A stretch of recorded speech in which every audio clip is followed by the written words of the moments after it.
discuss Numpy. The basic Python doesn't have the features of the C array. We have the poor cousin of C array, that is list and tuple.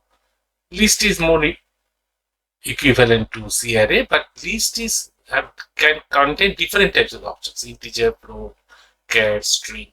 So if it contains a different types of objects, so getting it will be difficult because some of them claim 2 bytes, some 4 bytes like this. But Numpy is more like C array, and moreover it's a dynamic, not statically declared as in a C program. So all take the equal sizes. So definitely the operation, finding, searching, replacement, all will be very much easier. And a lot of other utilities, minimum, maximum, standard deviation, all can be calculated. The default functions there. Here we start our first Numpy program. We have to import a library Numpy, and we can give it an alias np. If we do not give the alias as np, then we have to call everywhere instead of np as a Numpy. That's the difference, nothing else. And we can check which version is working with this simple.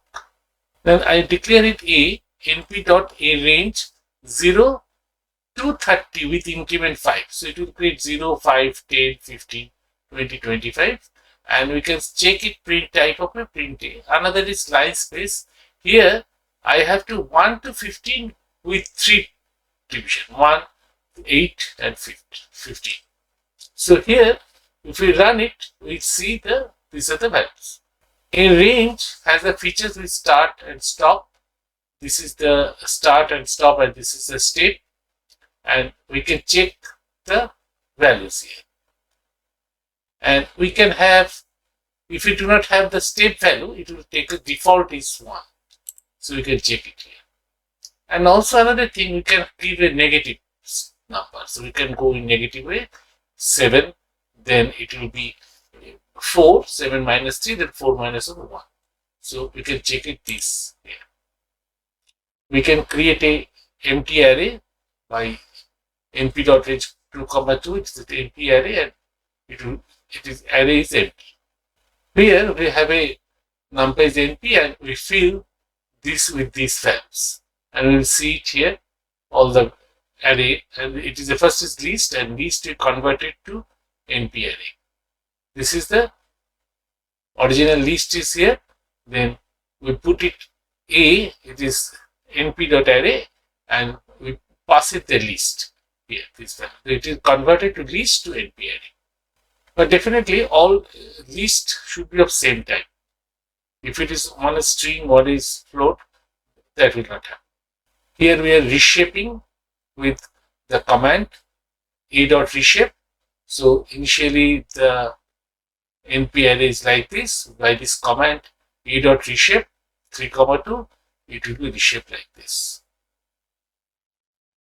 Same is here with these values. We want to reshape by 3 by 3. We can reshape it 3 by 3. Here we have to update the first we initialize with np.zeros. We can initialize np.zeros, np.ones. Here we initialize x with zeros. Then we update is 6 value with 11. And it will show it here. It is updated with 11.